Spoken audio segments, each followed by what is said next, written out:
Buenas tardes. Buenas tardes, profe. Buenas tardes. Buenas tardes. Muy bien, vamos a dar inicio a la clase de hoy. Vamos a empezar con el tema de materiales cerámicos. Esto está basado todo en el capítulo de materiales cerámicos del William Smith, y ese yo se los voy a subir, y otro material adicional, otra lectura que también se los voy a subir. Vamos a compartir.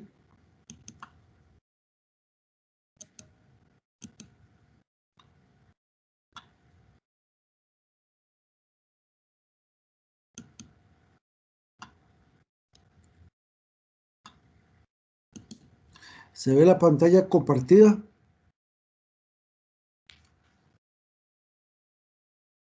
Sí, señor. Son unos lápices, ¿no? ¿Perdón? Se está proyectando unos lápices arriba. Ah, ya. Dice como pizarra, profe. Pizarra en curso.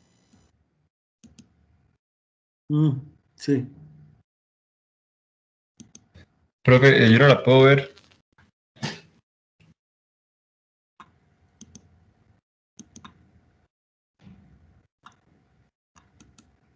¿Ahora? Ahora sí, profe. Estamos viendo el... Ajá. Muy bien. Bueno, muy importante entonces tener presente que los materiales cerámicos prevalece principalmente, aunque hay otros, y para eso se hace referencia a lo que se llama la ecuación de Pauli, que está en el capítulo 3, que después yo se las voy a compartir, donde según los elementos y naturaleza de los materiales, o digamos así, de los elementos que constituyen los materiales cerámicos, puede prevalecer principalmente el enlace iónico, pero también hay partes de enlace covalente. Este es digamos así, la característica principal de los materiales cerámicos. Y aquí es fundamental tener presente siempre la ecuación de Pauli, porque es la que prácticamente va a regir en estos materiales. Entonces, en los materiales cerámicos prevalece el enlace iónico, la ecuación de referencia, la ecuación de Pauli, que con ella nosotros podemos calcular qué porcentaje es tanto del enlace iónico como del enlace covalente.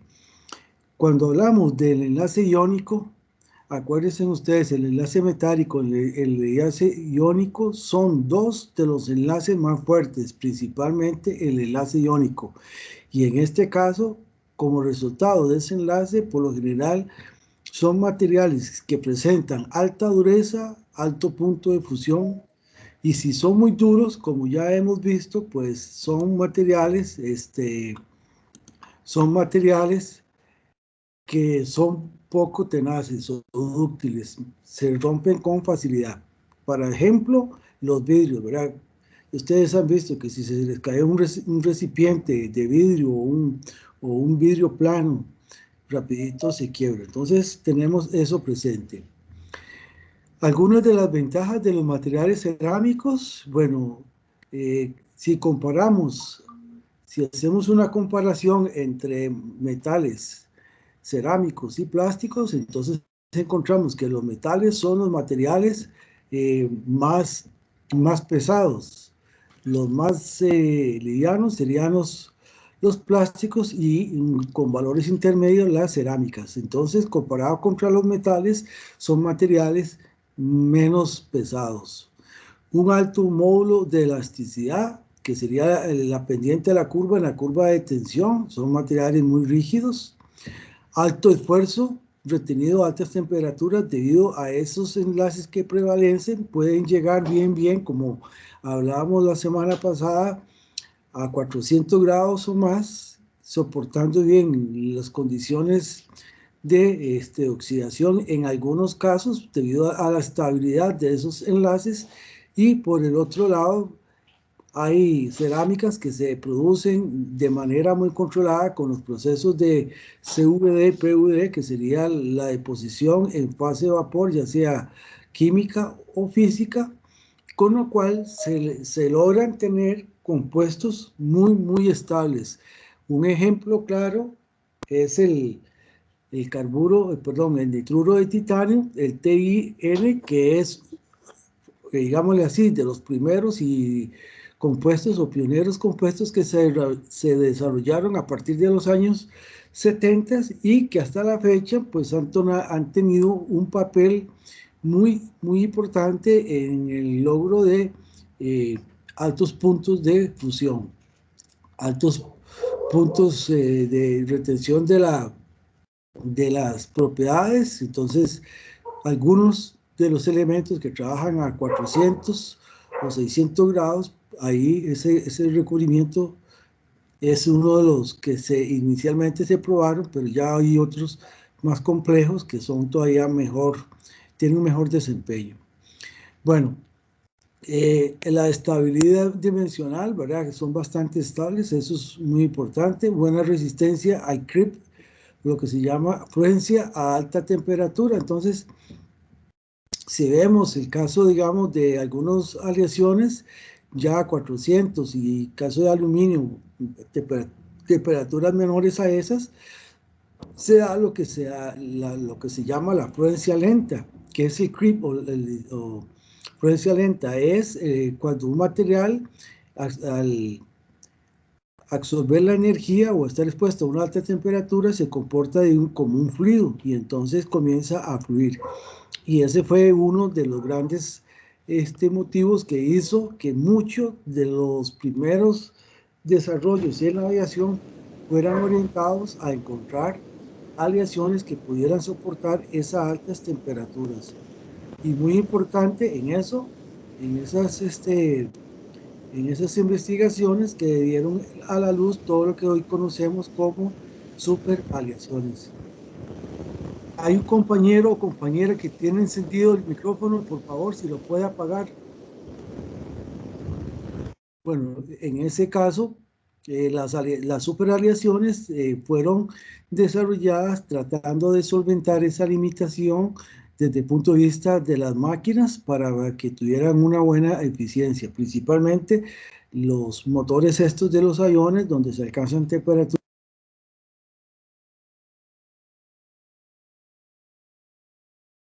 Profe, se silenció.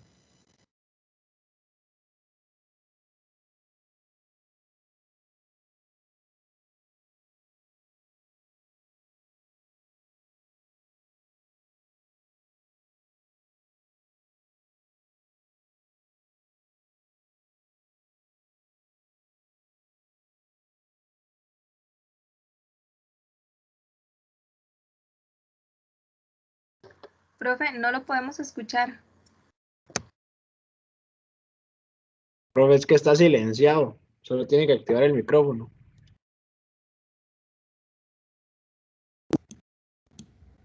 Disculpen, ¿se ve la presentación? Sí, profe. Ok. Bueno, entonces estamos hablando de las ventajas de los cerámicos y uno de ellos, los puntos más importantes, les decía, la densidad que es relativamente baja comparado a los metales, pero mayor que los polímeros, alto módulo de elasticidad, son materiales muy rígidos, retienen, digámosle así, sus propiedades o esfuerzos para los que se desarrollan a altas temperaturas. ¿Qué eran altas temperaturas? 400, 600 grados o más. Acuérdese, tener presente siempre, a partir de 400 grados, los gases, por lo general, producto de una combustión, salen en estado iónico y a esa temperatura, perdón, en ese estado iónico son materiales muy rígidos. Entonces, hoy en día, eso es una de las propiedades que se ve con buenos ojos en el caso de las cerámicas. Mantienen su estabilidad a pesar de estar expuestos a altas temperaturas, no hay mucho crecimiento de las dimensiones, una baja resistencia al creep o alta temperatura. ¿Qué quiere decir eso? El creep es cuando un material, debido a la exposición de una temperatura, comienza a fluir. Entonces, si llegamos a los 400 grados donde ya es relativamente alta para algunas aleaciones de aluminio y cobre, pues ahí esas aleaciones no funcionan. Sin embargo, algunas aleaciones metálicas sí. Y les decía que uno de los grandes motivos para el desarrollo de aleaciones que se denominan superaleaciones a base de níquel, níquel, hierro, cromo, son estas aleaciones que pueden llegar a 600 grados sin perder sus propiedades.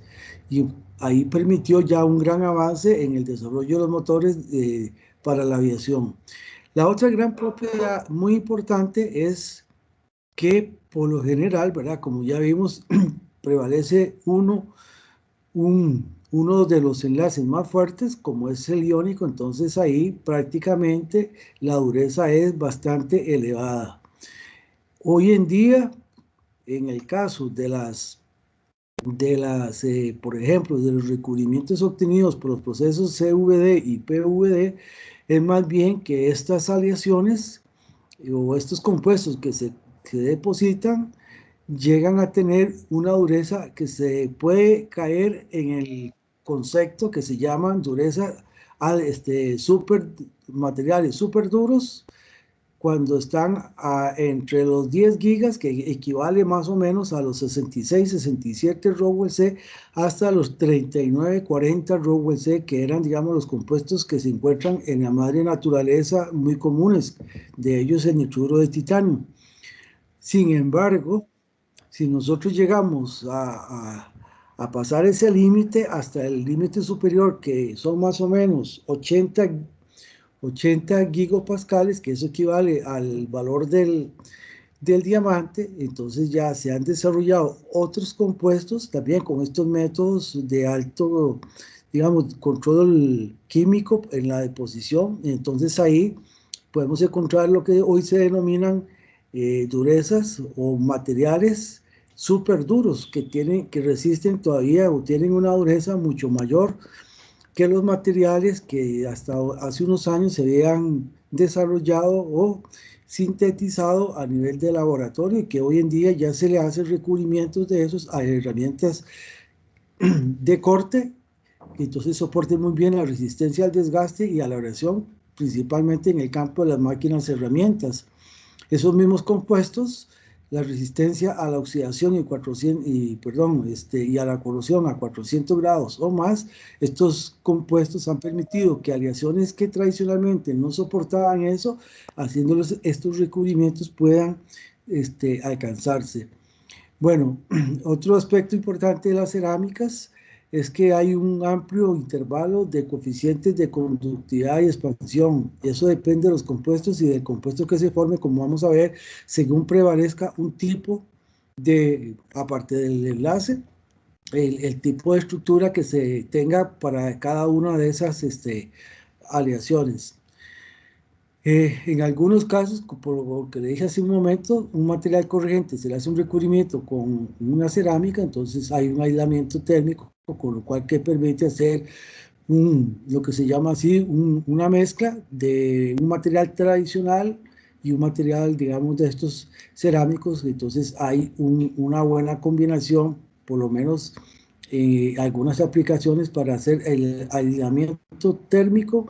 Y otra propiedad muy importante que se origina por el enlace es que no tienen electrones libres, y entonces ahí sucede que estos materiales pues o conducen muy poco o no conducen la electricidad, y esa es una de las virtudes principalmente en torres de transmisión de potencia, porque la lúmina, que es uno de los materiales que se utiliza para construir en los tendidos eléctricos los puntos de anclaje, permiten pues que se pueda hacer la tensión de los cables sin que haya ahí una conducción eléctrica a tierra. Eso es muy importante en la parte eléctrica. Bueno, algunos casos, ¿verdad?, pueden suceder que haya una conductividad eléctrica. Entonces aquí les pongo a ustedes el ejemplo de algo que se encontró accidentalmente, el óxido hay un óxido de estos, de los materiales que están en los aceros, no me acuerdo si es el uranio, el novio, yo se los voy a buscar. Se encontró que ese es un óxido y sin embargo conduce la electricidad igual que algunos metales, no tan fuerte, pero conduce la electricidad. Y con una gran característica, resulta que cuando conduce la electricidad, si lo tomamos con la mano, vemos que no se genera el calor como en el caso de los conductores eléctricos.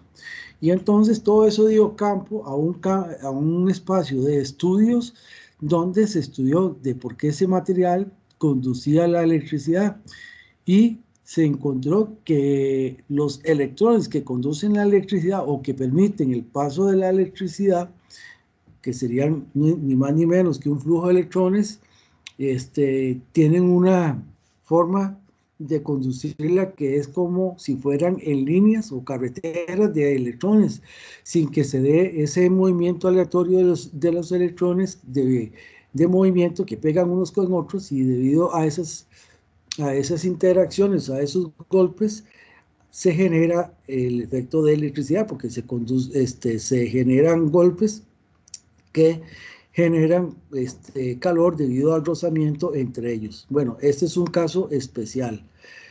Hay otro que es muy importante, que tiene que ver con la transparencia y translucidez, que es el caso de los vidrios, ¿verdad?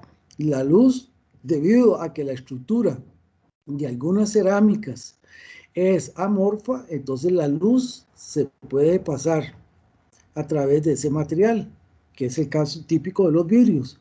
Sin embargo, como el caso lo vamos a ver más adelante en las cerámicas avanzadas, resulta que algunas cerámicas, como el caso de la alúmina, puede tener también estructura cristalina, o sea, estructura que tiene un orden en 3 dimensiones, y entonces ahí más bien no deja pasar la luz, sino lo que hace es reflectarlas. Bueno, otro aspecto importante que salió como uno de los descubrimientos, y ahí se los dejo para que ustedes lo busquen, es los materiales que se llaman de estructuras transitorias. Esto es algo nuevo, es un tema muy nuevo que acaba de surgir. Y algunos materiales tienen la capacidad de que en el tiempo pueden primero ordenarse de una forma. Después de un cierto tiempo, bajo ciertas condiciones, se arreglan de otra forma. A esto se llaman materiales de estructura transitoria. Y de la que les hablaba yo la otra vez, una de las grandes aplicaciones que se tienen o previstas ahí es cómo puede hacer un switch, por decirlo así, entre una computadora tradicional y una computadora cuántica, porque permitiría en el tiempo ir cambiando las estructuras, y con al cambio de esas estructuras se pueden utilizar para hacer la transferencia de información. Eso es algo muy reciente y fue igual que muchos, así como se descubrieron los, ¿cómo se llama esto? Los diodos, así igual fue esto, fue un accidente, bueno, no un accidente, fue un descubrimiento accidental en un laboratorio, y alguien por curiosidad comenzó a ver por qué es que sucedía eso, y le dieron el gran potencial en ese punto de vista, y se está estudiando para entender por qué un material tiene la capacidad de arreglarse cristalinamente, o la estructura cristalina puede cambiar en el tiempo, y esto es algo muy reciente. Y también importante es con ese que les decía de la conducción eléctrica, ¿verdad? Que se descubrió que ciertos materiales conducen de una forma ordenada, por decirlo así, como si fueran autopistas de los electrones. Al no haber interacción entre los electrones en la conducción, no se genera el efecto de calentamiento, y parte de la energía no se consume en generar de la electricidad que se está transmitiendo, generar calor, que como ya el calor por lo general es una medida del grado de degradación de un sistema termodinámico, y eso es un concepto que tenemos que tenerlo siempre presente en nuestra vida, ¿verdad? Cuando nosotros tenemos que parte de la energía mecánica se convierte en calor, entonces eso es origen de lo que se llama un proceso que se degrada, o degradación de un sistema termodinámico. Más entre más alto sea ese grado, pues más ineficiente es, y entonces más parte de la energía disponible se convierte en calor y se pierde.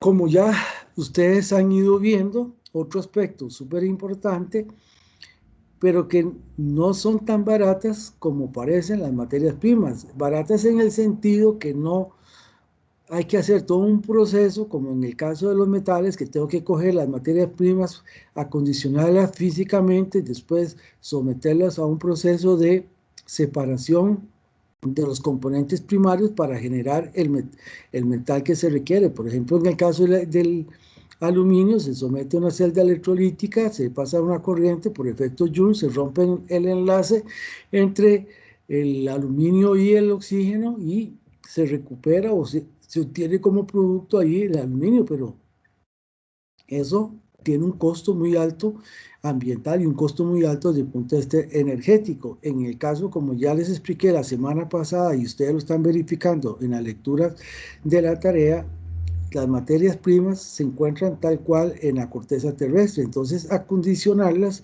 para utilizarlas para algún proceso comparado con los metales y algunas veces los polímeros es relativamente más barato. Luego, dependiendo de como veamos más adelante los procesos de manufactura, podemos tener productos de variado tamaño, ¿verdad? Desde unos cuantos micras o milímetros, como aparece ahí, hasta longitudes de 3 metros. Si se compara a eso, son realmente bastante grandes. Y muchas veces, pues en algunas regiones hay disponibles no solamente de un tipo, una naturaleza de un material, sino también otros. ¿Qué limitaciones presentan las cerámicas? Bueno, no pueden ser trabajadas en frío, o sea, no las puedo deformar porque se rompen. Esa es una limitación de ser frágil. Entonces, cuando se someten a esfuerzos de tensión y corte, se quiebran, se fragmentan. La ausencia completa de cualquier ductilidad previo a la fractura significa que la resistencia al impacto es muy baja. Y esa es una cualidad importantísima de las cerámicas. Tiene una resistencia al impacto muy baja comparado con los plásticos, comparado con los metales. Esto en una familia que serían las zirconias ZRO, hay un fenómeno que ya se los introduzco de una vez ahora, se llama el dopado. El dopado es una forma de hacer una aleación en el sentido de que yo le agrego, como en el caso cuando voy a hacer el acero al hierro, le agrego ya sea el carbón o el manganeso, el silicio. A veces esos son como productos de subproductos que quedan del proceso de fabricación, pero si quiero hacer un acero al silicio, al cromo, con aceros inoxidables, yo le agrego esos elementos. Entonces, el dopado que se hace en algunas cerámicas y en el caso del silicio para cambiarle digámosle así, la configuración básica que no conduce la electricidad, cuando se le agregan cantidades muy pequeñas en el estado líquido, en el caso de la sílice, entonces sea con fósforo, entonces yo puedo pasar de un material no conductor a un material conductor, pero no tan grande la conducción como los metales, entonces hablamos de materiales semiconductores. Y eso es cuando se agregan esos elementos, entonces, que se alojan en ciertos puntos de la estructura cristalina, cambiando la estructura electrónica del material y permiten que haya conductividad eléctrica. En el caso de la zirconia, si ustedes recuerdan del curso de laboratorio, cuando uno hace el ensayo de fatiga, acuérdense que siempre aparecen esas eso que se llaman las marcas de playa, que son cómo fue avanzando la grieta en el tiempo. Bueno, se ha visto que la zirconia presenta cierto grado de ductilidad que se puede ver en estudios en microscopía que presentan ese pequeño avance, y es, digamos, desde los años 70 o un poquito después, donde se descubrió que esa cerámica presentaba esa característica que no lo presentaban otros materiales cerámicos. Y sí se hacía el dopado, pero ya aquí no se hace en estado líquido, sino se hace en el estado sólido.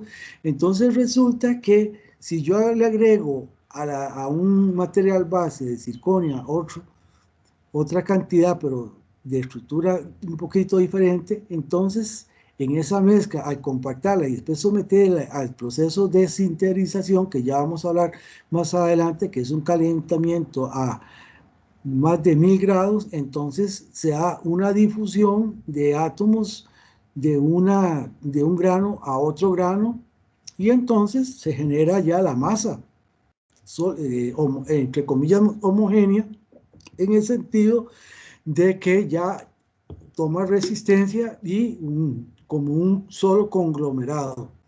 Bueno, entonces resulta que se ha visto que en el caso de la circonia hay esa excepción, y es ahí donde se hacen hoy en día se hacen muchas investigaciones de cómo poder incrementar que el proceso de tenacidad, que es capacidad de absorber energía, el material antes de la fractura, y que eso nos da la cualidad de la ductilidad, entonces poder desarrollarlo bien.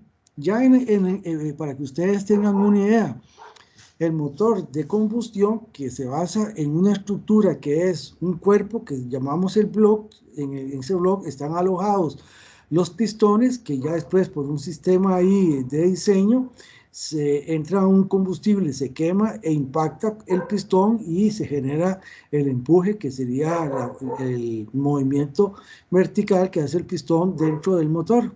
Bueno, en los años 70 los japoneses desarrollaron un block a base de un material cerámico, bueno, con el resultado de que prácticamente pues no soportó esa vibración, porque no es un material tenaz.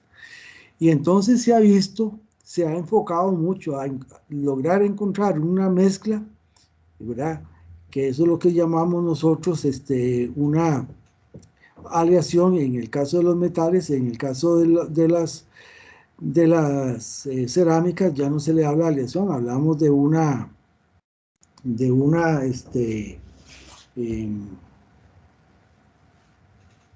se me olvidó el nombre, como una especie de masa, en el sentido que aquí ya los materiales se mezclan en estado sólido, y después para desarrollar la unión de los granos se hace el quemado, ¿verdad? O el sinterizado, y con eso pues se hace la unión de los granos. Bueno, para no cansarlos, pues ese es el enfoque que se ha tratado de ver con alguna cerámica que presenta algún grado de tenacidad, porque si eso se lograra hacer, entonces la cantidad de combustible que se tendría que gastar para generar la misma potencia que un motor de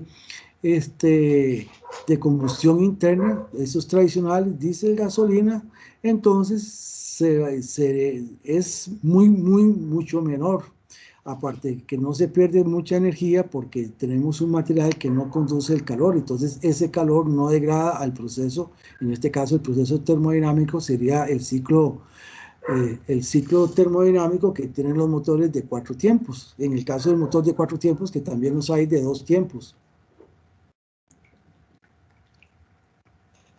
Entonces ahí, este es uno de los grandes, digamos, campos de investigación que se logró por un estudio de la circonia, tratando de ver si se puede ampliar ese grado de tenacidad.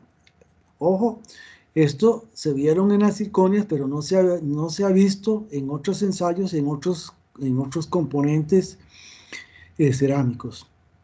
Bueno, otro aspecto importante es que si nosotros necesitamos, después de haber hecho una sinterización, que es ya el proceso de tratamiento térmico para darle la resistencia a la materia de partida granular, entonces resulta que hay una dificultad porque son, como ya lo vimos, materiales muy duros y abrasivos.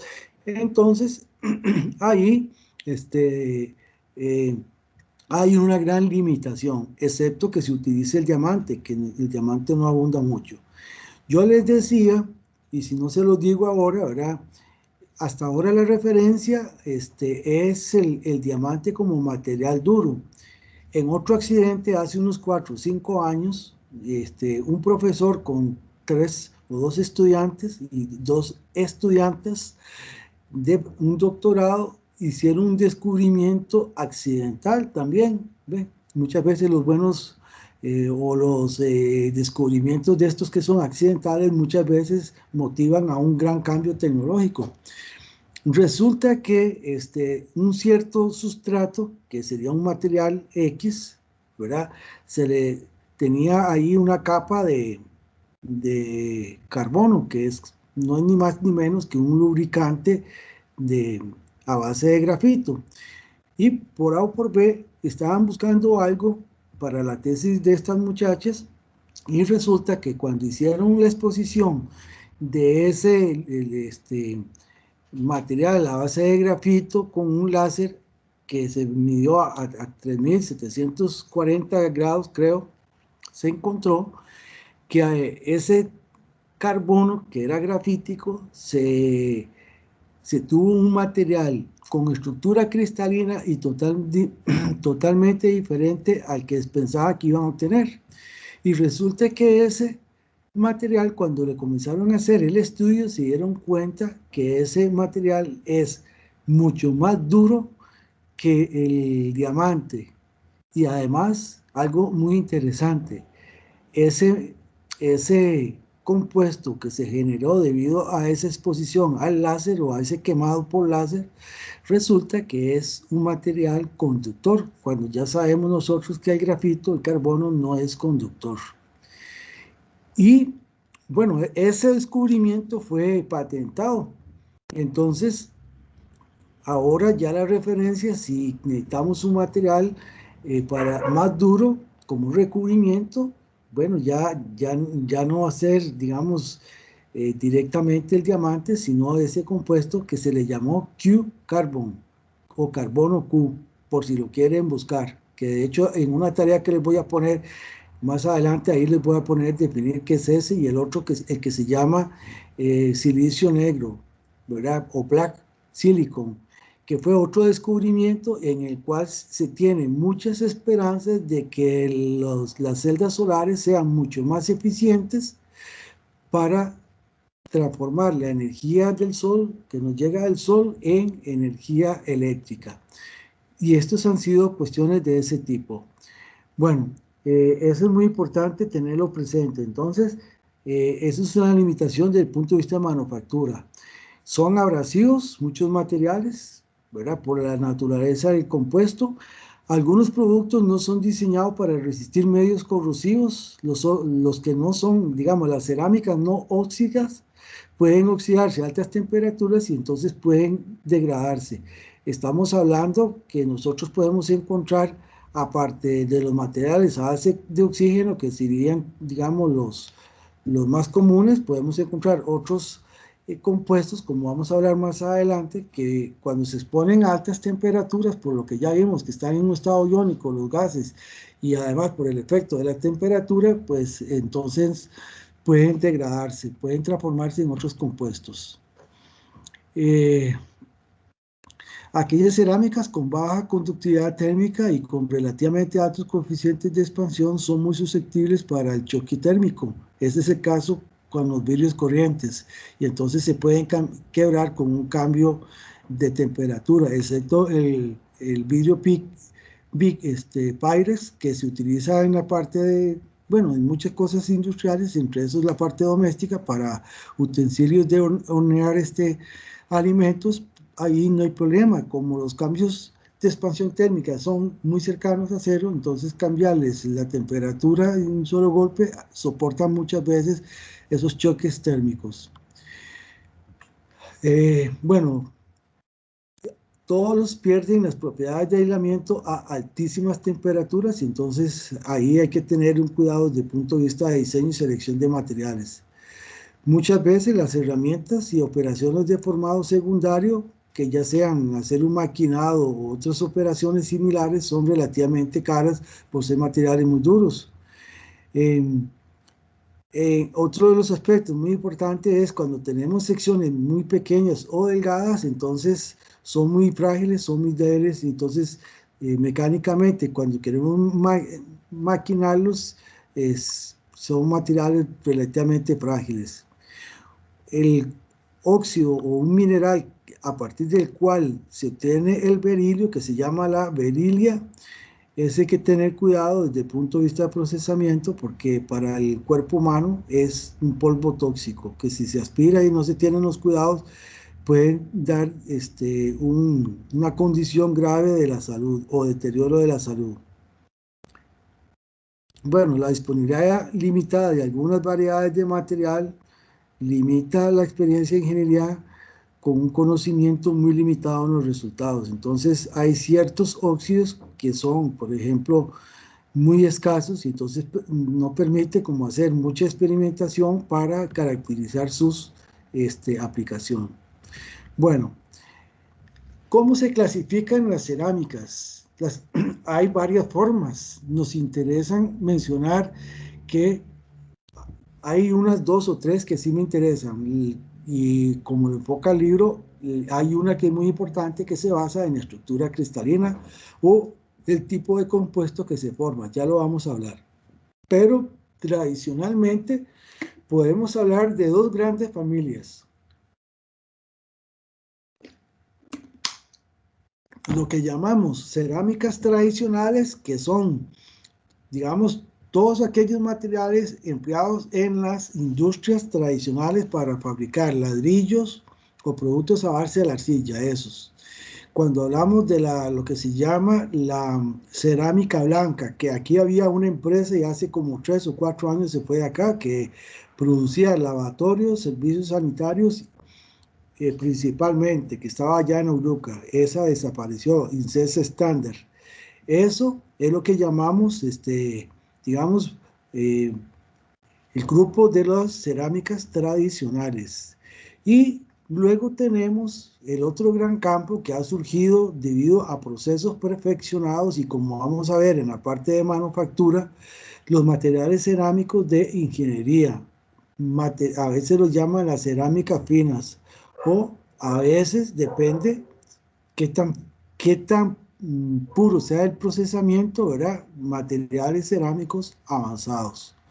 Entonces, muchas veces la diferencia en ellos no es la materia prima. Lo que los hace diferentes uno respecto al otro es que digamos así, las cerámicas avanzadas, las cerámicas de ingeniería o cerámicas finas, es que las materias primas se han procesado de una forma tal que se eliminan mucho los contaminantes, se controlan muy bien las mezclas, se controlan muy bien los tratamientos térmicos, que es lo normal para hacer el conglomerado de partículas en un material consolidado. Entonces, si ustedes encuentran procesos buscan qué son procesos o qué es el proceso de consolidado en cerámicas, pues es eso, así se llama. Consolidación es el proceso por el cual yo, un sistema granulado o en polvo, los consolido en una forma. Cuando están así formados previamente, que si yo les paso el dedo, puedo retirar materia de ese material conformado, por lo general siempre se hace por compresión, algunas veces se hace por extrusión, pero aquí, en el caso de la extrusión, se hace también con una mezcla con agua de la masa, así es como se llama. Entonces, estos materiales, para llegar a tener un consolidado ya único, como una sola pieza, hay que someterlo a un proceso de, en inglés lo dicen firing, que sería como quemar, ¿verdad? Pero en realidad en español vamos a extinguir dos estados. Uno que es el calcinado y el otro que es sinterizado, para que apunten ustedes. En el caso del calcinado, es cuando yo someto a un material, no importa cuál sea, pero en este caso, si estamos hablando de las cerámicas, a un proceso de unos 500, 600 grados, donde yo ahí lo que estoy haciendo es quemar mucho la materia orgánica presente en la masa, en la mezcla. Y si ese material ya se fueron, se evaporó, se perdió o se quemó esa parte de materia orgánica, le elevó la temperatura mínimo 800 o más grados, hasta 1000, 1200 y algunas veces 1300 en las cerámicas tradicionales. Si hablamos de las cerámicas de ingeniería, como es el caso de las algunas cerámicas a base de alúmina, podemos llegar a calentarlos hasta 1500, 1600 grados para lograr una consolidación de ese material y además de eso que se dé la unión de los granos. Ese que les acabo de hablar, ese último, un ejemplo típico son las candelas para los motores de combustión, que traen una camisita blanca, que eso es alúmina.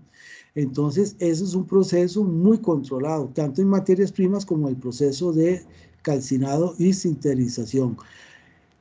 Entonces aquí el firing, como dicen en inglés, a veces no distingue uno y el otro, ¿verdad? Sino quemado, dicen, pero hay que tener claro cuál es el contexto, si estamos en materiales cerámicos tradicionales o los avanzados, finos o de ingeniería.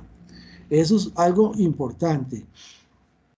Entonces, cuando hablamos de los materiales tradicionales, ejemplos son todos a base de arcilla, que es la arcilla es un sílico aluminato y algunos silicatos que traen otros componentes que son los feldespatos. Todos esos son las materias primas que se utilizan para formar un producto, después someterlo a una calcinación si se requiere, o bien después someterlo nada más a la sinterización para que se consolide como un producto único, una pieza única.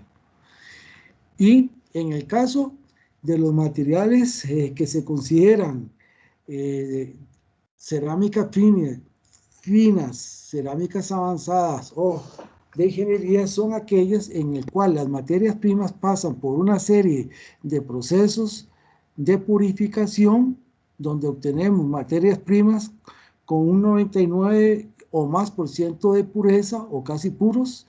Caso típico, la alúmina, el carburo, bueno, a base de carbón, porque el carburo silicio es uno, pero tenemos otros carburos. Después nitruro de silicio, que es muy famoso, es como compuesto, solo que en este caso se parten de los precursores, que no sé si lo hablé la vez pasada, sino rápidamente les digo, los precursores son aquellos agentes que se utilizan para liberar los componentes, los elementos que yo quisiera tenerlos en un compuesto. Entonces, por ejemplo, tetracloruro de silicio sería el precursor para que cuando entre a una cámara se descomponga ese tetracloruro y me libere el silicio. Y por el otro lado inyecto amoníaco, que es un compuesto NH3, y cuando entra a la cámara, entonces por las condiciones de temperatura, entonces se descompone y se libera el nitrógeno.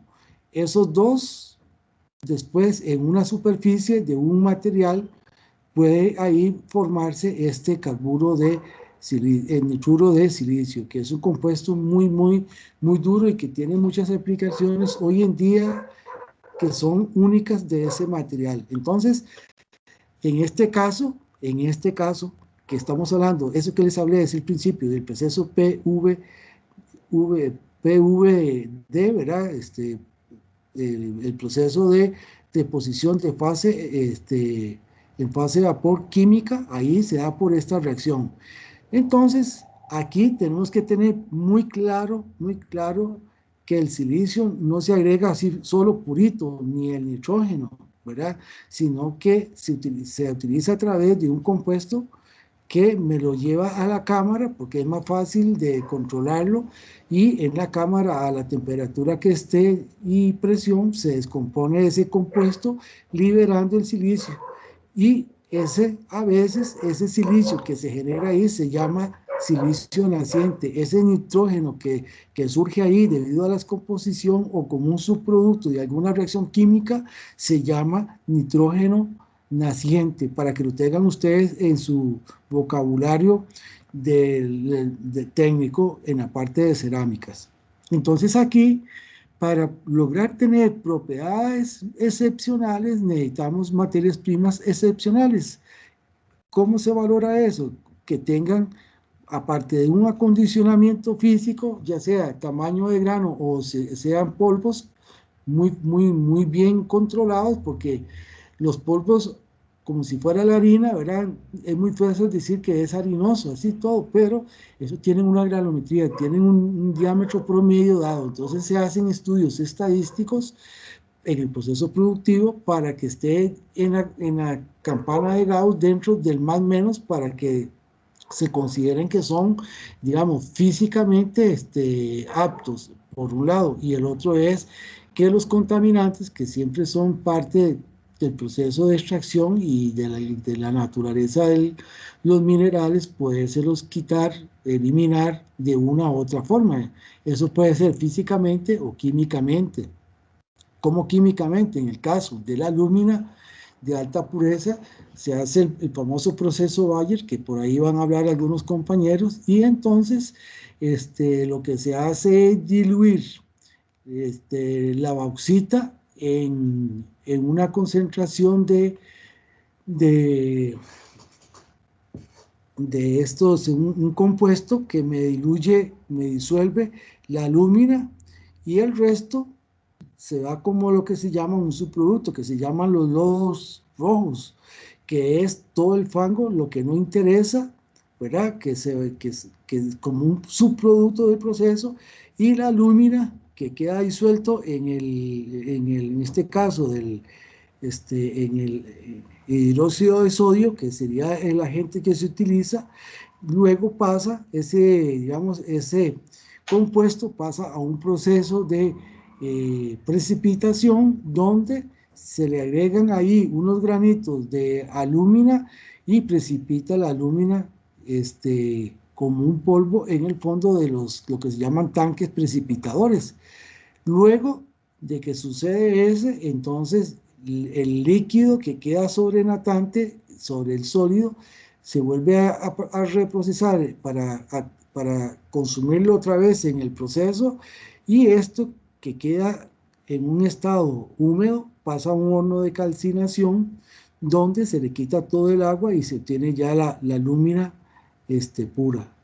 Eso se hace a veces 2 o 3 veces para quitarle todos los contaminantes y tener un material de altísima pureza. Bueno, eso es una clasificación. Otra que se puede clasificar es según la temperatura de cocción o máxima temperatura de utilización de las cerámicas. Entonces, vean, empezamos aquí en 800 grados hasta 4000 grados. Entonces, por aquí empezamos con productos que se consideran de la decoración: arcillas, la terracota, que es un tipo de arcilla, la porcelana, que es un sílico aluminato, el grés, que es una mezcla de varios componentes que después se procesan a la forma, las losas.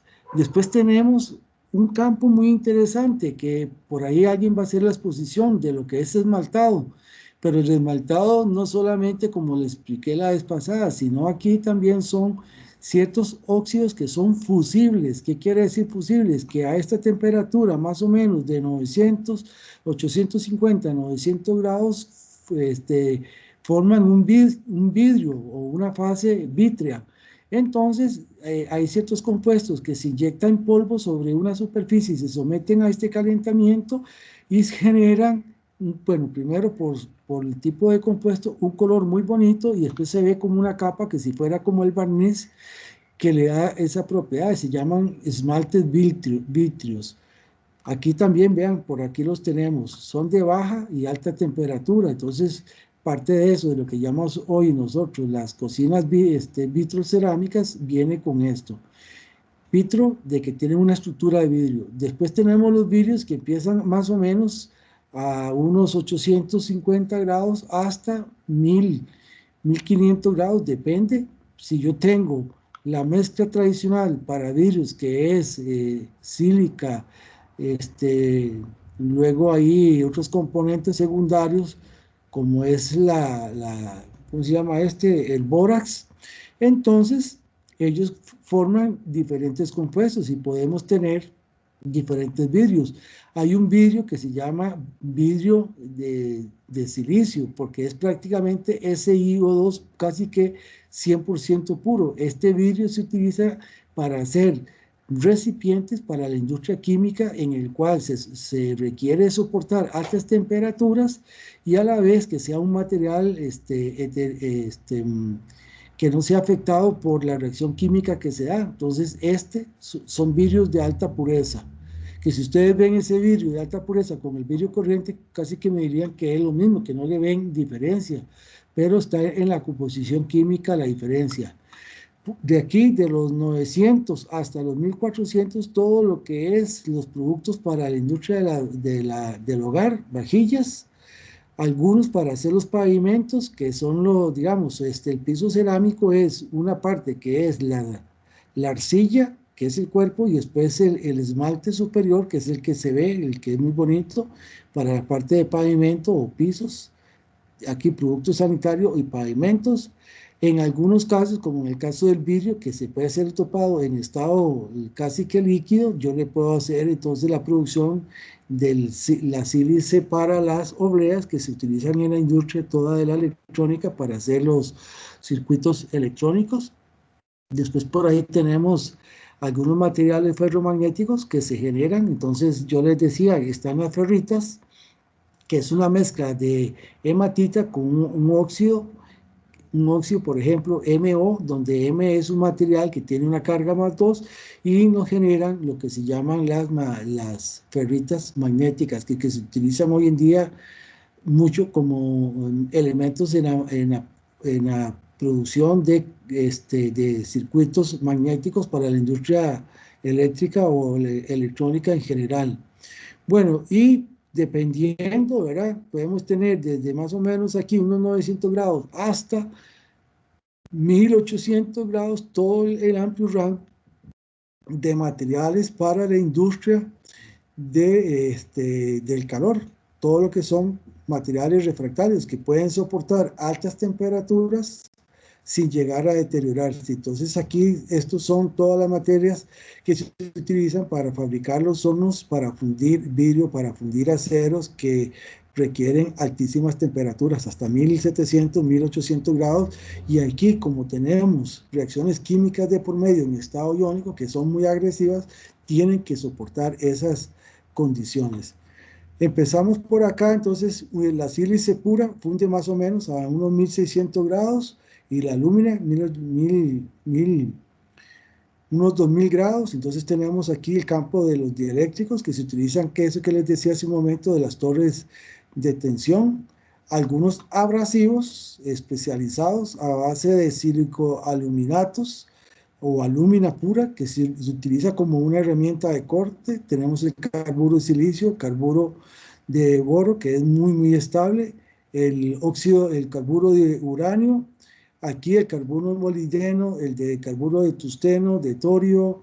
Más arriba superamos los 3000 grados con el carburo de circonio, el carburo de tungsteno, que se hace por esos métodos, el boruro de niobio, el boruro de hafnio, carburo de niobio, que vean, 3400 grados, y llegamos por aquí casi a los 4000 grados, el carburo de hafnio. Entonces, si ustedes ven, tenemos un amplio panorama desde el punto de vista de las aplicaciones con la temperatura. Muy importante, para lograr todo esto hay procesos muy costosos porque requieren de sistemas muy controlados y alta temperatura, excepto los procesos estos de síntesis de PVD o CVD, que se pueden generar. ¿Preguntas hasta aquí?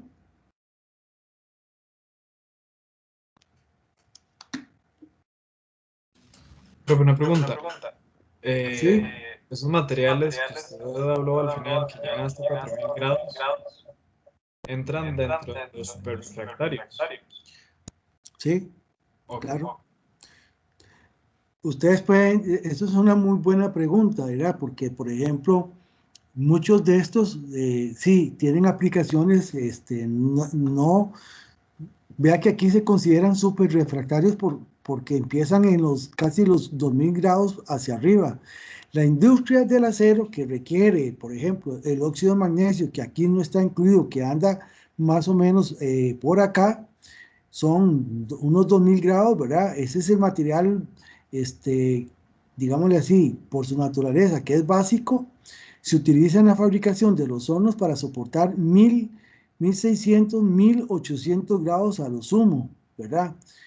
Ese material, por su naturaleza, que es básico. La lúmina depende de las condiciones, puede comportarse naturaleza ácida o básica, pero para esa pregunta que me hace el compañero, lo normal en la industria de la fundición o la industria de la, digamos, transformación de metales, o sea, excepto el titanio, que son por aquí arriba, excepto bueno, estos no porque son compuestos, pero el titanio, que es un elemento que a veces se requiere, es la excepción, pero de aquí para abajo, esto, vean, la flechita acá más o menos está a los 1800 grados, indicándonos que estos son los materiales refractarios.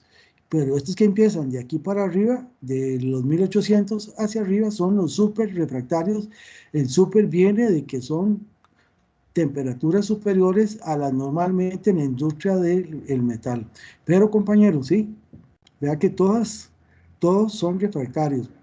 Porque, por ejemplo, si yo quiero fundir aluminio, que son 660 a 700, 750, yo puedo poner un ladrillo que soporte a lo sumo 800 grados, porque de ahí se sabe que no se va a ocupar. Ah, no, que quiero fundir bronces, que es 1100, entonces requiero uno que aguante por lo menos 1200 grados, ¿verdad? Bueno, 1200 grados, que si se agrava de ahí para arriba no hay problema porque nunca va a llegar. Entonces sí, muchas veces esa propiedad de refractariedad está asociada no solamente a soportar las temperaturas desde un punto de vista de uso, digamos, un refractario que aguante 1800 grados para producir acero, sino también refractario en el sentido de que si yo quiero obtenerlo, es muy refractario, como en el caso del titanio, y necesito obligatoriamente un material como estos de acá, que son, que es lo que les decía hace un momento, muy caros, porque son muy escasos en la corteza terrestre, y aparte de eso, llegar a hacer esos compuestos muchas veces se hacen por capas delgadas, como recubrimientos. Es muy difícil que ustedes tengan una masa de 1 kilo, 2 kilos, 3 kilos. Es muy difícil eso. Entonces, se hablan de materiales refractarios cuando también requieren altas temperaturas para fundirse y producir un bien en específico, un objeto en específico. Bueno, no sé si tienen alguna otra pregunta.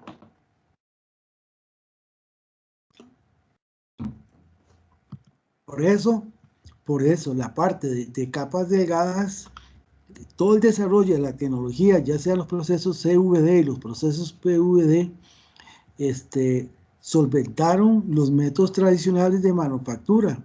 Claro, no tenemos grandes masas, como les decía, pero podemos hacer recubrimientos sobre materiales ordinarios que le dan esa extraordinaria comportamiento por esa capa delgada. Entonces, el caso típico del nitruro de titanio, que por aquí debe andar, el nitruro de titanio, si no me equivoco, puede soportar más o menos por acá, más o menos alrededor de los 3000 grados.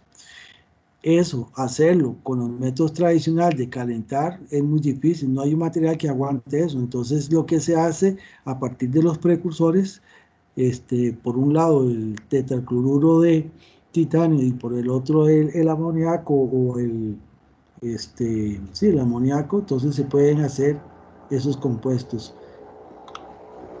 Entonces, a veces estos materiales, vean aquí, el carburo de titanio es más de 3000 grados, pero se hace como recubrimiento, no se hace como un método tradicional de calentar y fundirle y agregarle los elementos aliantes, no. Se hace por una reacción química en condiciones muy controladas, a veces está en el ultra alto vacío para que se dé las condiciones ideales. ¿Por qué? Porque estos materiales muchas veces no reaccionan así a simple vista, sino que darle las condiciones oportunas.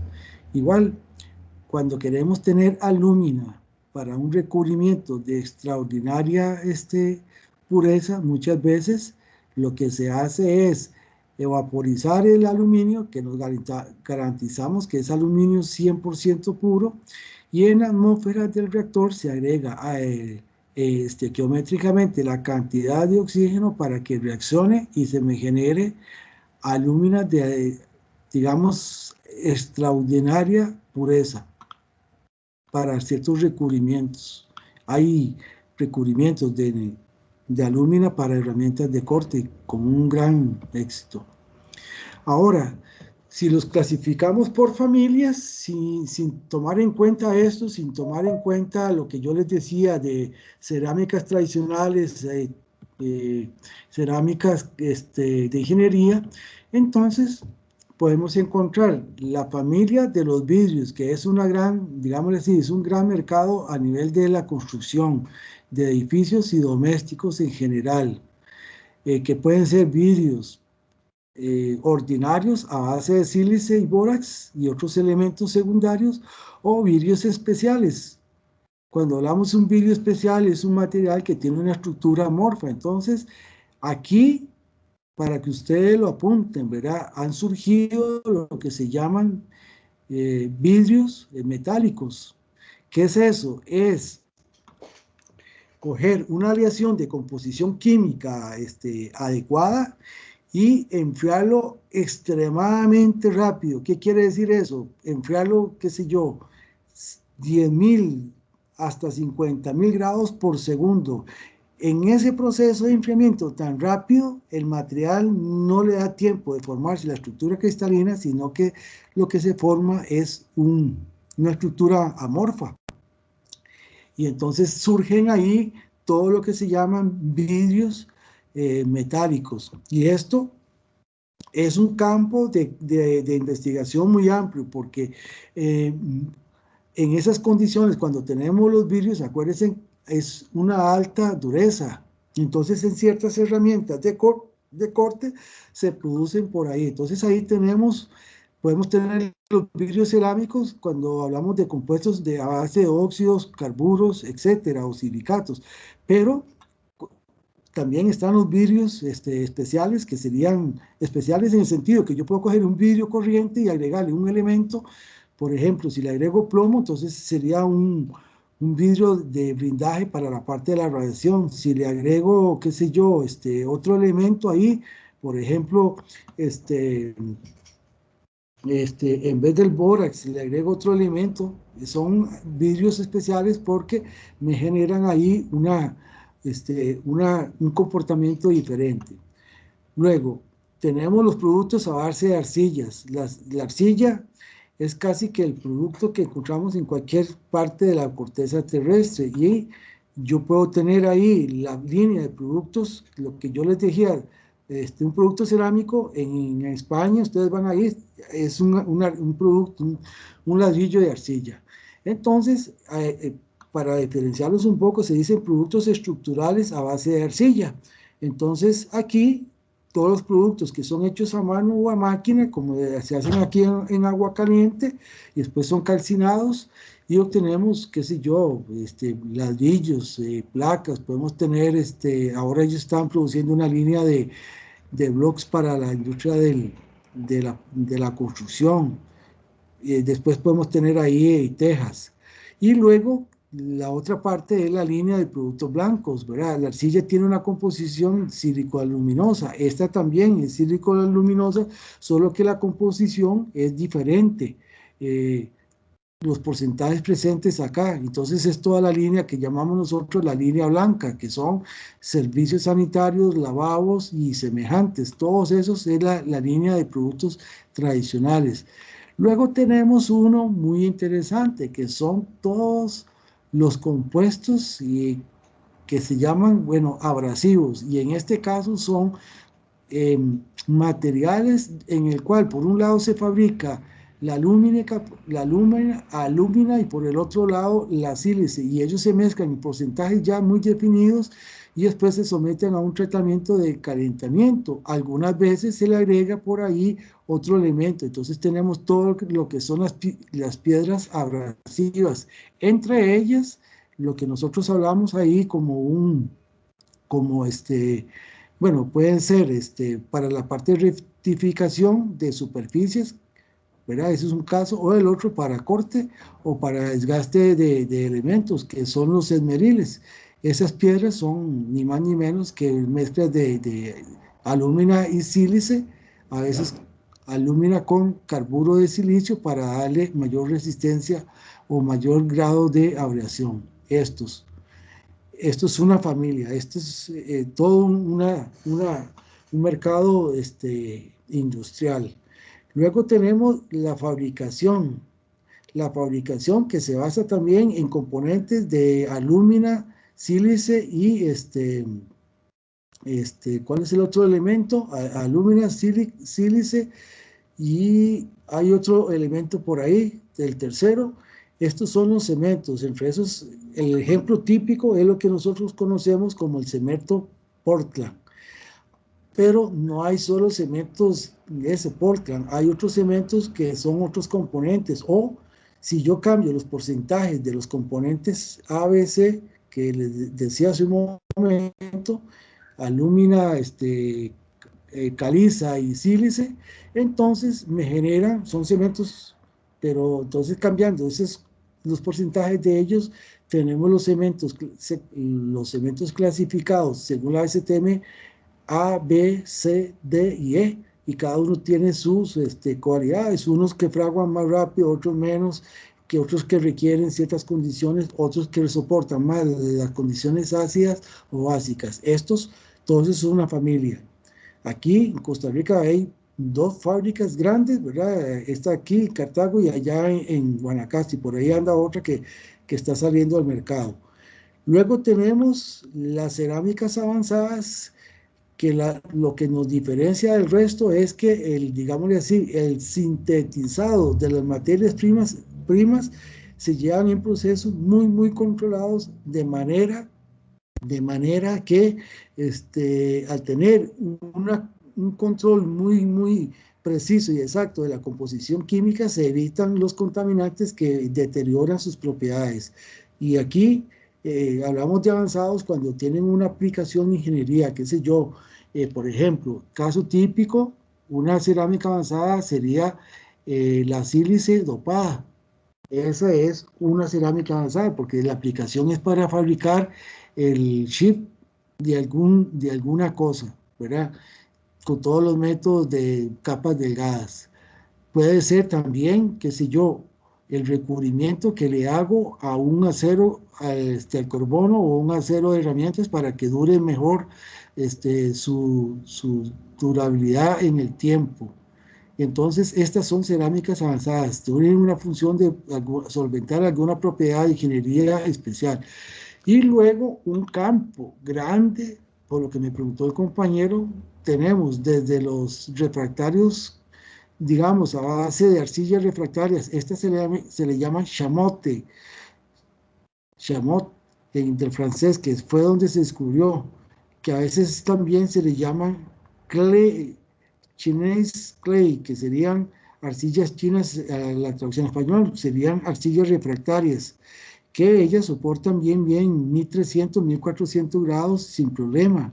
Antes, esto se utilizaba mucho en la fabricación de la industria de la fundición. Ya hoy en día Esto ha sido sustituido por arena sílica ligada con una resina termoendurente o una resina de 2 componentes, que es la resina y el catalizador. Luego tenemos, por ejemplo, lo que nosotros conocemos como piedra molejón, que es sílica casi pura. Yo la puedo utilizar así, y muchos hornos aquí de fundición en el país, eso es lo que utilizan, sílica pura. Y tenemos ya los refractarios especiales, entre esos están los básicos, que son estos que les decía hace un momento, a base de magnesia, que es el óxido de magnesio. Si ustedes se van al diagrama de Elegant, está abajo, es de los más estables, igual que la alúmina, y más abajo que él está la cal, que es el óxido más estable de todos. Y tenemos otros refractarios que se generan a partir de composiciones específicas para aplicaciones muy especializadas, principalmente cuando queremos soportar condiciones básicas o ácidas extremas. Bueno, entonces, así a nivel como productos que podemos encontrar de los tradicionales es vidrio, vajillas, lavados, sanitarios, ladrillos, arcilla que se utilizan así por alguna aplicación, la piedra que se encuentra aquí mucho en Cartago, y hay gente que la toma y como les mostré la vez pasada, y le da un corte, le da una forma y se vende para la industria de la construcción, el concreto, los abrasivos, las porcelanas esmaltadas, que son lo que les decía hace un momento. Cojo un producto en verde, que se dice así, cuando no se le ha hecho el calcinado, le paso el esmalte, que es como pinturas, como si fuera algún líquido, y después se somete a un proceso de calentamiento alto, mínimo 800 grados, como ya vimos en unas mezclas, y al final sale un producto muy bonito, estéticamente muy agradable a la vista, porque hay una gran ventaja, que aquí, en el caso de los esmaltes, se utilizan mezclas adecuadas, y cada compuesto me da un tipo de coloración, y entonces puedo encontrar colores muy vistosos o colores únicos, como un verde, un azul, ¿verdad? Luego tenemos los refractarios para alta temperatura, los aislantes dieléctricos, que son estos elementos que se le ponen a las torres de transmisión de las líneas principales de conducción de electricidad, materiales magnéticos no metálicos, como son las ferritas que les decía, y dentro de los compuestos sintetizados, entonces nuevos, que son para ingeniería, el carburo de silicio, el carburo de titanio, el boruro de nitruro de boro, que es muy utilizado, y el nitruro de circonio, entre unos, hay muchos más. Bueno, muchas veces la justificación de una cerámica es encontrar algún beneficio. Uno de ellos es motores más eficientes, más con los controles ahora que hay de la parte de la aviación. Maquinado de materiales extremadamente duros a altas temperaturas. Aquí los recubrimientos de estas cerámicas de ingeniería por medio de PVD, CVD han permitido que materiales, bloques de aceros que antes eran prohibitivos maquinarlos con las herramientas que se tenían hasta ese entonces, ya hoy en día, haciéndoles un recubrimiento con estos materiales, podemos lograr en lo que se llama maquinado de alta velocidad, que les decía la otra vez, coger un bloque de acero con 45, 50 Rowell C y hacer un maquinado con una gran precisión, y las herramientas no se desgastan. Esa es una de las ventajas que nos permiten hacer eso. Otro muy importante es cuando se utilizan los blindajes en los reactores nucleares. ¿Qué es eso? Por ejemplo, hay ciertos elementos que soportan o bloquean mucho la radiación para que no se escape o reducir el diseño de un reactor nuclear. Entonces hay ciertos compuestos o ciertas cerámicas que absorben bien esa radiación, bloqueando su paso posteriormente a donde ellos están utilizadas como un bloqueo. O también se utilizan como reactores de recubrimientos, digamos, a altas temperaturas, que puede ser 1000 como les decía hace un momento, yo, qué sé yo, quiero hacer silicato de etil o silicato de sodio. Entonces, cojo la arena sílica, la introduzco en un reactor que esté más o menos a 1500 grados y necesito que ese material que va a estar en contacto con la masa que yo voy a procesar, que sería la sílice con otros componentes para que salga al final el silicato de etilo, ¿verdad? Entonces se agrega ahí algunos, ¿cómo se llama esto? Materiales a base de cloros, algunas sales, y esos son materiales muy químicamente muy reactivos. Entonces ahí se le pone la pared que va a estar en contacto con esa masa de sílice pura, no reacciona y permite llevar la reacción y después producir ahí el silicato de sodio que se utiliza mucho en la industria de la fundición y la industria de los jabones. Otro que se utiliza hoy en día son las ferritas, que son los materiales magnéticos. Yo les decía, la arena que hay allá en Puerto Viejo, ese es magnetita, que es por naturaleza un material ferromagnético. Si un día van, si llevan un imán, lo ponen ahí, van a ver cómo queda todo cubierto con la arena negra esa de la playa. Después tenemos la familia de los materiales piezoeléctricos. Entonces, todos estos materiales piezoeléctricos se basan en una estructura que se llama la espinela en español, y estos materiales se utilizan para generar, digamos, en el caso de los ensayos del ultrasonido, se utilizan para generar las ondas ultrasónicas. También se utilizan como elementos para todo lo que es la industria del pesaje. Entonces tenemos las romanas esas pequeñitas que pueden con una gran precisión hacer el peso de diferentes artículos. Luego tenemos dos familias que son de desarrollo de estas familias, que son los varistores y los termistores.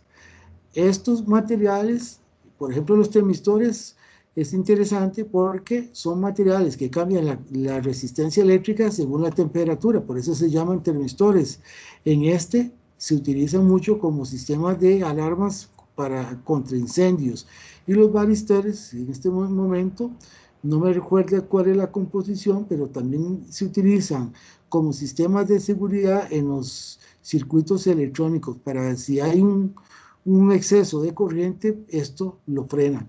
Y muchas veces los varistores permiten el flujo de la corriente en un sentido, pero no en el inverso. Entonces son sistemas de protección de circuitos.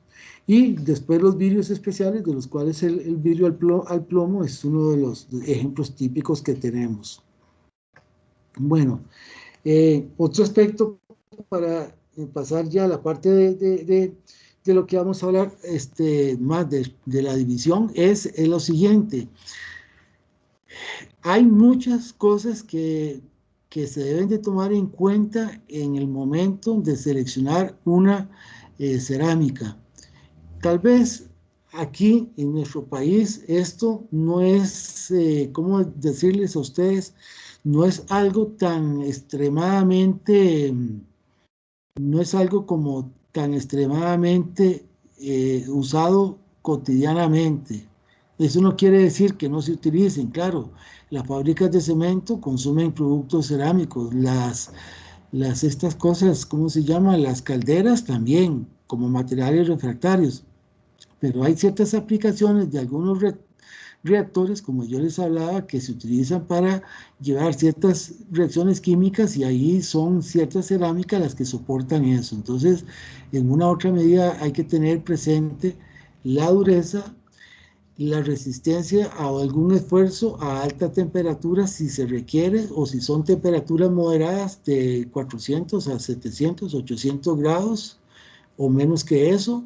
Si las condiciones ambientales son oxidantes o hay un ambiente corrosivo, por ejemplo acá muy importante es los catalizadores de los carros, que traen un compuesto ahí especial para que los óxidos que no se han quemado, los nichuros que no se han quemado bien, no se han lanzado directamente al ambiente, sino que hay un efecto de catalización para que se conviertan en óxidos menos nocivos para el ambiente.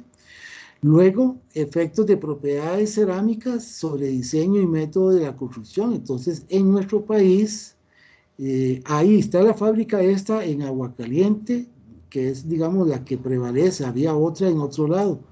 Sin embargo, aquí el desarrollo de la cerámica, los productos cerámicos, como lo llaman en España y Argentina, es muy limitada. Tal vez se utilizan mucho las tejas y se utilizan mucho los ladrillos, pero las tejas, por lo que yo he visto en algunos casos, tienen una limitación, porque no se le hace un recubrimiento adecuado para que no absorba la humedad. Entonces resulta que cuando vienen los periodos de humedad, a veces sucede que hay infiltración, o bien resulta que la cerámica comienza a absorber agua dentro de su estructura y entonces resulta que aumenta de peso y entonces pone en riesgo la estructura para un techo. Eso es lo que he visto yo. Entonces, aquí no tenemos una cultura, pero si ustedes van de Colombia hacia el sur, van a ver que ahí la industria de productos a base de arcilla es muy desarrollada. Otra cualidad es, si queremos resistencia al desgaste, que esto implica, si queremos resistencia al desgaste, la ductilidad, maleabilidad y tenacidad se ven muy disminuidos. Y estos son muchos las características de los artículos para los esmeriles, como les decía hace un momento. Entonces hay que tener mucho cuidado con esas ruedas que se utilizan para esmerilar o para rectificar superficies, porque si no se seleccionan bien y se hacen los pasos de profundidad adecuados, entonces, lejos de tener un buen producto terminado superficialmente, va a ser todo tosco y puede ser que se quiebre. El otro es muy importante, esto es una cuestión fundamental. Los materiales cerámicos no son muy rígidos, entonces cuando hay concentración de esfuerzos se propician el rompimiento, entonces hay que tener ese cuidado. Y el otro es, si la importancia ahí tiene que ver con la conductividad térmica, entonces saber que estos materiales es muy baja. Bueno, materiales cerámicos se definen. Esta es la definición textual del libro. Los materiales cerámicos son materiales inorgánicos, no metálicos, constituidos por elementos metálicos y elementos no metálicos enlazados principalmente por enlaces iónicos y covalentes. Y aquí les vuelvo a hacer la misma salvedad de hace un momento. En este caso, aquí la ecuación de Pauli es muy importante porque se puede calcular con la presencia de estos elementos que tenga si prevalece el enlace iónico o el enlace covalente. Y el enlace que prevalezca así le va a dar las propiedades al producto o a la cerámica. Bueno, esto ya lo hablamos.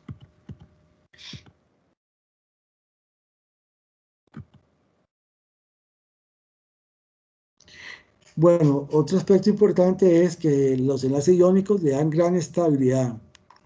Gran estabilidad implica puntos de fusión relativamente altos. Entonces, si comparamos a los materiales cerámicos con los metales, como ya vimos en ese ejemplo, son puntos de fusión mucho más altos.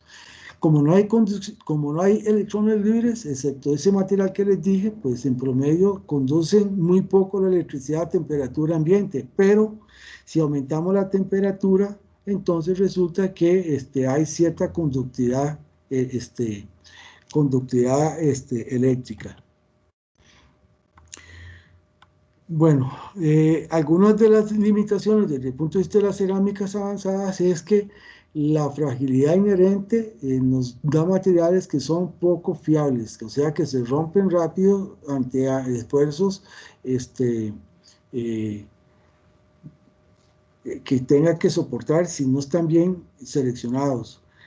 como ya les dije, como hay que hacer un proceso de limpieza de todas las impurezas de las materias primas, entonces eso aumenta, aunque las materias primas de partida son baratas, como les dije hace un momento, purificar esas materias primas aumenta el costo del material. Y algunas veces el diseño queda condicionado. ¿Qué quiere decir? Que condicionado quiere decir que se tiene que saber cuál es el esfuerzo para diseñar o para fabricar ese material en ese sentido donde va a soportar el esfuerzo al cual va a ser fabricado. Y cuando tenemos piezas críticas, por ejemplo, ese que yo les decía, que habría que maquinar piezas muy delgadas y se quiebran, entonces eso da poca confianza. Hay algunos ejemplos, bueno, ahí rápidamente, refractarios, alúmina, la magnetita, el circonio, los abrasivos, carburo y silicio mezclado con alúmina y a veces con diamante. El diamante sirve como tal para hacer un proceso de maquinado para materiales extremadamente duros. En la parte de eléctricos y magnéticos, entonces tenemos el óxido de berilio, la alúmina, el nitruro de aluminio, el óxido de zinc y las ferritas, que son MO, donde el oxígeno, M es un metal de carga más 2, punto Fe2 o 3, que es la hematita. Entonces de ahí podemos fabricar materiales cerámicos en la industria, para la industria eléctrica y magnética. Bueno, en la industria nuclear, como les decía a ustedes, tenemos ahí el óxido de uranio, que es el combustible nuclear, que hoy en día, pues con todo esto que ha sufrido la planta en Japón, y hace poco pareciera que hubo otro accidente dentro de Rusia,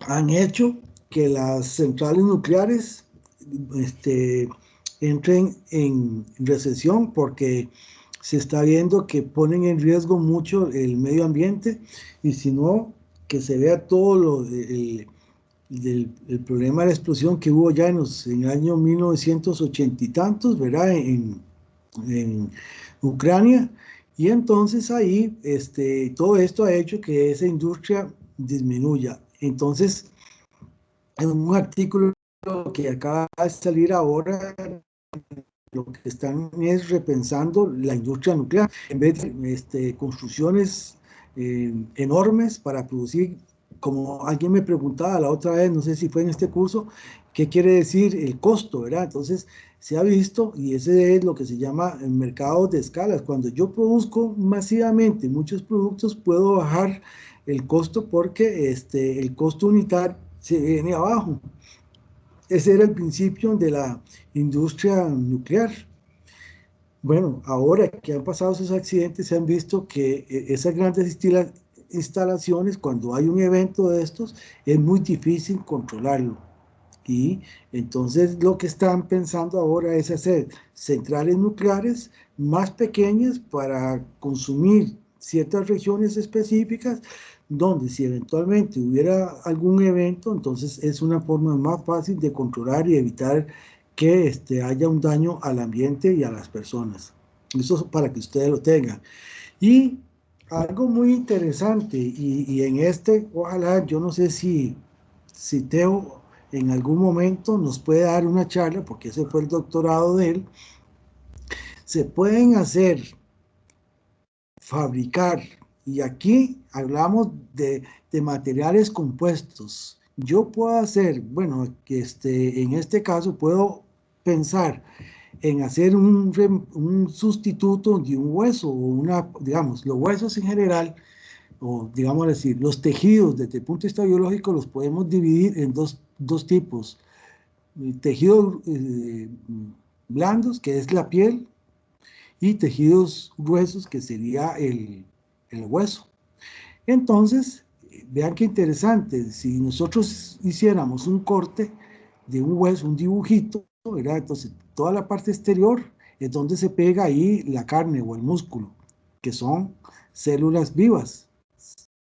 Entonces las células se anclean, por decir así, hacen un efecto de anclaje sobre esa superficie, que si la vemos en el microscopio no es tan lisa, sino que trae estos poros donde hace el efecto de anclaje. Entonces resulta que ciertos huesos se pueden hacer con un compuesto que es hacer la parte exterior con esa forma y adentro, como si fuera una esponja, ¿verdad? Se hace una estructura, ¿cómo se llama esto? De esponja, y resulta que entonces hacemos un reemplazo imitando a la madre naturaleza, que sería un material compuesto. Y entonces aquí se utiliza la zirconia. ¿Por qué la zirconia? Porque se ha visto que ciertos componentes con base de la zirconia, la hidropatita, resulta que es bien aceptada por el cuerpo. Inclusive se han hecho implantes donde se ha visto que ha habido un crecimiento biológico.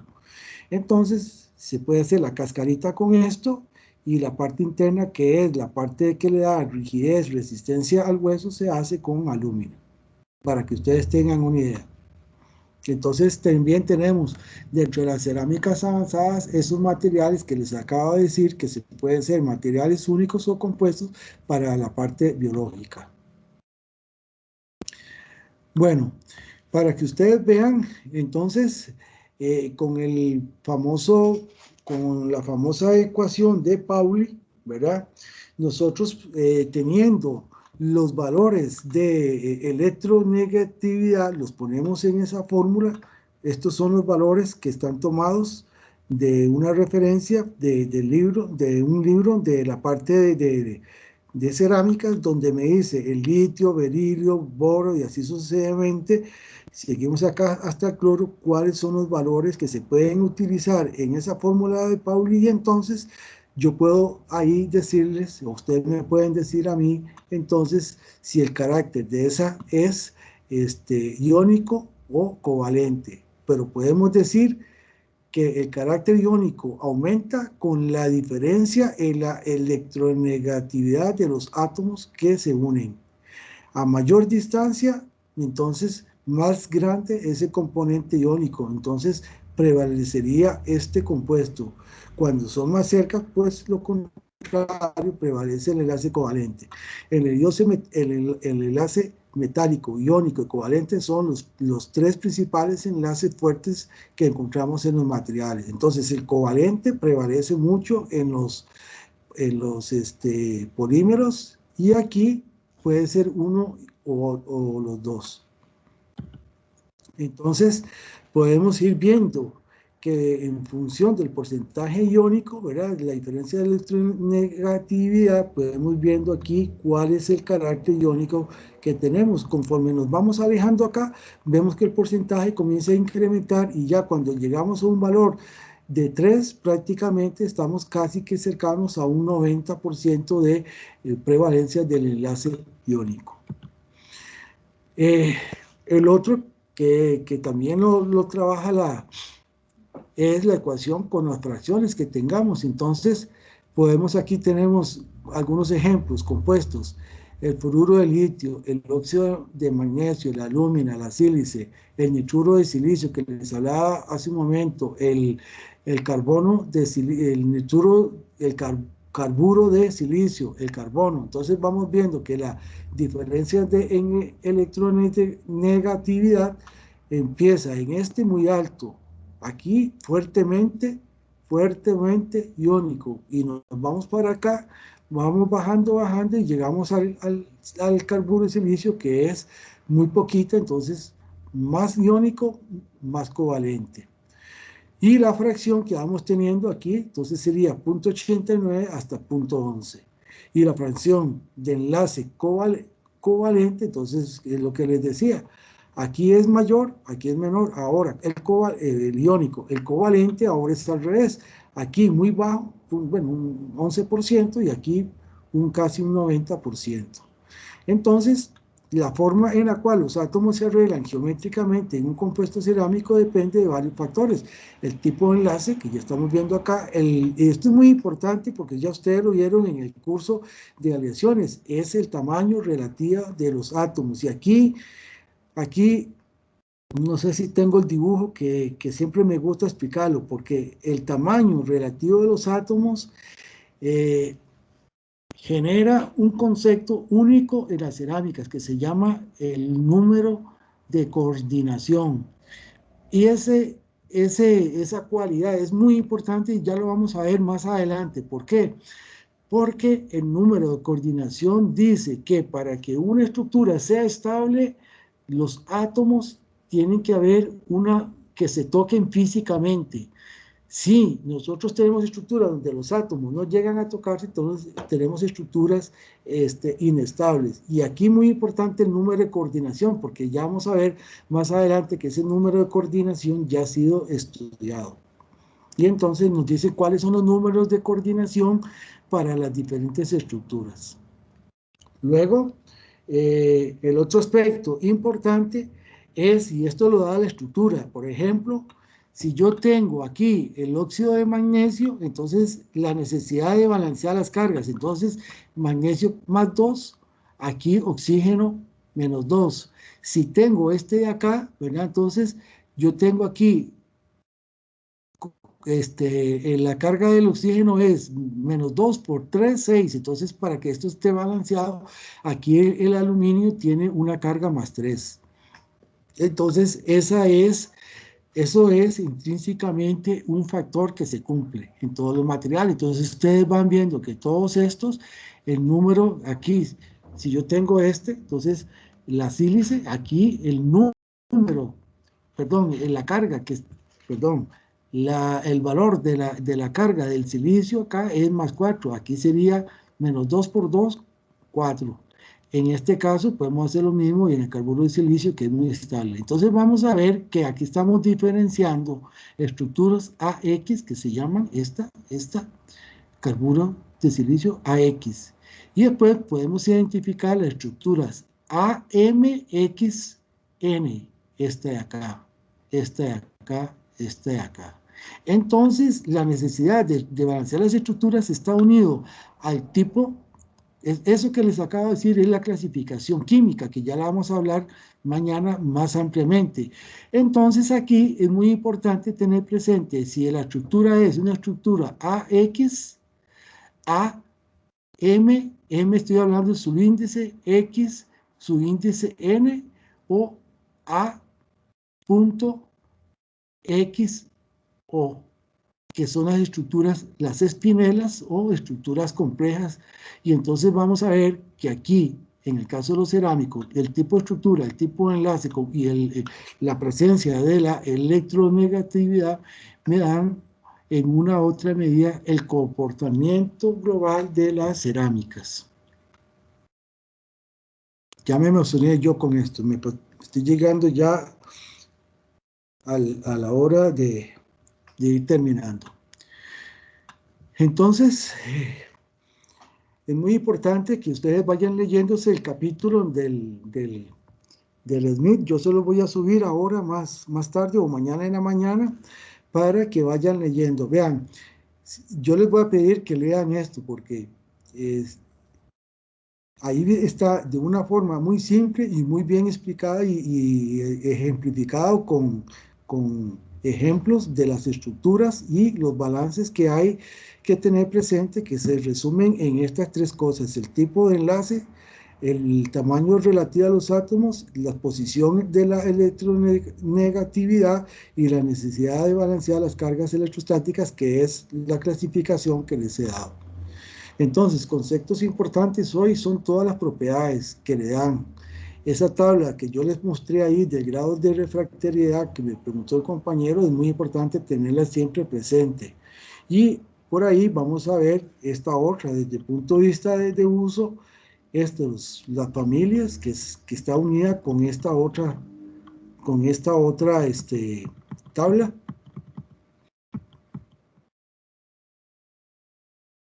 Con esta otra acá. Entonces, las grandes familias, así industrialmente, son 1, 2, 3, 4, 5, 6 familias. Ahí no estamos hablando de las estructuras, no estamos hablando de cuál es el enlace que prevalece, porque intrínsecamente esto que les he dicho ahora, es lo que me dan esas propiedades de cada uno de ellos. ¿Por qué este es magnética? Entonces ya vamos a ver que con este tipo de estructura y el balance y la forma que tienen, yo puedo encontrar que hay aquí, por ejemplo, en este caso, una alta, baja conductividad eléctrica.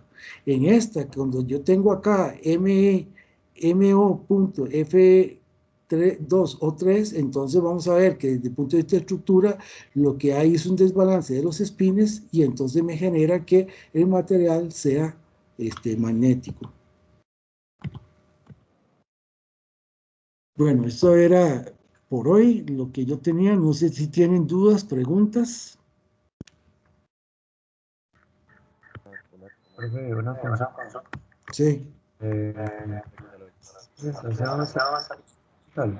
Perdón. La presentación y el capítulo. ¿Subes en el Facebook? Deme chance para ponérselos aquí en Teams para que ustedes lo puedan bajar. Ah, ok, ok. Profe, Sí, no sé si me escucha. sí, sí. Yo tenía una duda porque ayer le escribí a usted y al asistente para ver si yo me podía meter en el grupo 1, porque todos los grupos son de 5, pero yo Sí, estaba quedando sobrando. sí. Y ya hablé con el grupo 1, pero no sé si No, usted no, está de está acuerdo. bien, está bien, pero hay una compañera que me mandó el correo muy tarde y yo creo que ella también, porque un compañero me dijo que habían 47 y yo había contado 47, los 45 que estaban matriculados y Gafet y yo, pero resulta que creo que hay una compañera que también está ahí fuera de los grupos, entonces, ya usted queda en ese con el grupo de ellos para que después me manden la corrección. Y la otra compañera que no recuerdo quién es, que busque otro grupo para que se una con ellos. Ok, profe, y entonces no tengo que meter yo el grupo, pero mi correo en el Excel que había compartido. Por eso, dáselo a Ok, la compañera que lo hizo para que lo pongan ahí, para que me lo vuelvan a mandar con la corrección. Si ok, hay listo. alguien más que falta de ponerlo en un grupo, que entonces busque un grupo y ya por consenso y por una acción voluntaria, entonces queden ahí en el grupo que ustedes se van a incorporar. Ok, listo, muchas gracias, profe. Vea, yo sí les pido que lean el capítulo, porque es muy importante. Y bueno, por lo menos a mí, desde mi punto de vista, es un curso muy bonito, un tema muy interesante. Desde que yo me gradué de la carrera siempre he visto con muy buenos ojos los materiales cerámicos y hoy en día son de los materiales más estratégicos por muchas de las propiedades que se van encontrando así por investigaciones que se hacen y a veces se está buscando A y se encuentra B y B tiene unas cualidades totalmente diferentes. De eso les pongo el caso de esos, de los compuestos de estructuras transitorias, el caso del Black Silicon y el Carbon Tube, ¿verdad? Que se han puesto de moda porque eso tal vez uno no lo hay, pero ustedes que están en las puertas de ser profesionales van a llegar a ver todo ese cambio tecnológico porque todo lo que se hacen de tratamientos térmicos hoy en día es muy probable que en términos de unos 5, 7 años eso vaya a cambiar. Profe, una pregunta, ¿cuál es el número del capítulo? Ese capítulo que dice materiales cerámicos, no me acuerdo, en el libro ya se los digo, este que tengo yo es la tercera versión, he estado buscándoles la quinta versión, que fue la última que se editó, pero no la he encontrado.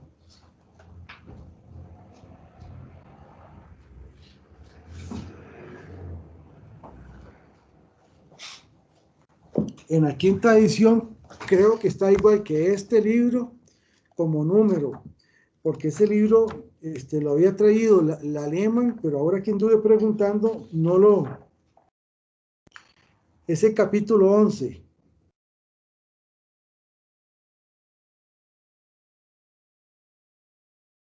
En la tercera edición es el capítulo 11, y creo que en la última edición que se hizo en español, que fue la quinta, también es el capítulo 11, porque en otros libros, este es portada verde, hay otro que es más pequeño en tamaño, en área, digamos, del libro pero más grueso. Ese ya, yo creo que ya no, ese era la 4ª edición. Hay una versión ahí en la red, pero viene como incompleto. Entonces, el que yo sí quería era comprar este libro para escanearles ese capítulo del libro. Y estoy preguntándole a los compañeros, porque yo no sé si alguno de los compañeros lo había comprado para que me lo facilite y podérselos escanear a ustedes. Entonces, todo el desarrollo que vamos a hacer de los materiales cerámicos va a ser ese libro, ese capítulo. Pero como van a venir las exposiciones, entonces cuando hablemos de procesamiento, aquí en el libro viene muy someramente explicado. Entonces la idea es que cada grupo coja uno de los temas que yo les voy a ir dando para que ustedes vayan haciendo el mayor desarrollo de esa parte. Y ahí yo tengo un montón de información que es la que espero compartirles a ustedes.